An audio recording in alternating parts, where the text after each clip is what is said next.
Jasmin en perse, ça signifie cadeau de Dieu. Et ce cadeau de Dieu, quand il est offert à l'autre, c'est vraiment une preuve d'amour. Et moi, je l'ai connu très tôt parce que quand j'étais jeune, j'habitais en Tunisie. Tunisie. Tunisie. Et là-bas, c'est le pays du jasmin. D'ailleurs, c'est le symbole de la Tunisie, le jasmin. Voilà, donc j'ai eu cette chance énorme de vivre comme ça en Ivoire. Alors, c'est un poème, et tel un poème, le jasmin est doux et séducteur, et on sait qu'il fait chavirer les cœurs. Ses fleurs blanches élégantes font tourner les têtes des amoureux. Son parfum relaxant enveloppe l'être aimé qu'il a reçu en bouquet. Le jasmin est aussi la fleur emblématique de la Tunisie, je viens de l'évoquer, et traditionnellement utilisé dans nombre de cérémonies religieuses, de par le monde d'ailleurs et de par les cultures. Il symbolise notamment la pureté, surtout dans des conditions complexes de cérémonies tribales et notamment d'enterrement. On peut rehausser son charme avec du lierre, de la vigne et même une clématite. Il semble que ce soit fortement conseillé quand on veut magnifier une tonnelle.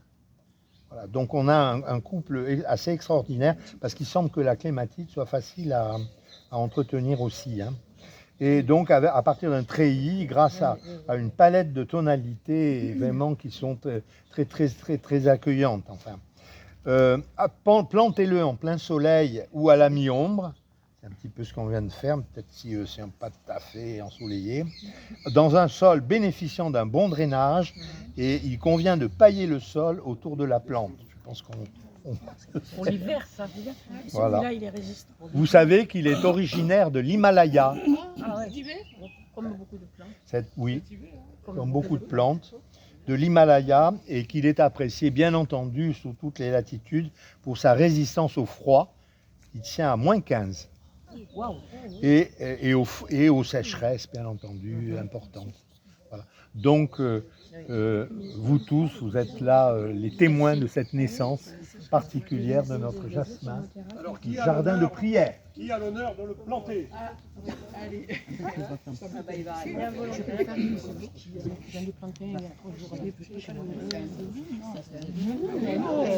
Alors, Laurence. Valérie. Non, c'est à l'heure. La mère est tellement présente dans ce jardin que c'est bien qu'elle C'est des houes. Alors, j'enlève le pot. Ah ben oui, Je sais, mais... j'enlève le pot alors. Voilà. Non, ça va.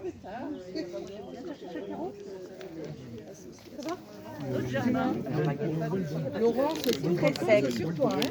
Non, mais c'est très sec là. Il faudrait que ça soit. Tu vois, il faudrait le mettre dans un. Voilà. Ouais, tu vois, il faudrait qu'on la mette dans l'eau, ça. Non, mais après on va l'arroser. Oui. Et le terreau, je vais chercher là.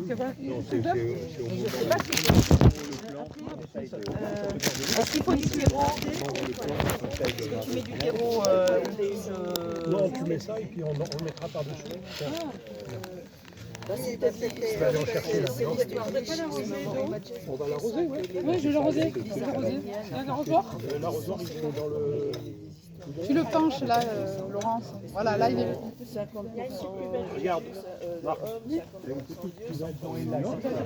Tu la prends et tu la remplis d'eau et puis tu viens arroser. Tu en mets plusieurs. Plusieurs, oui. C'est chercher du thé.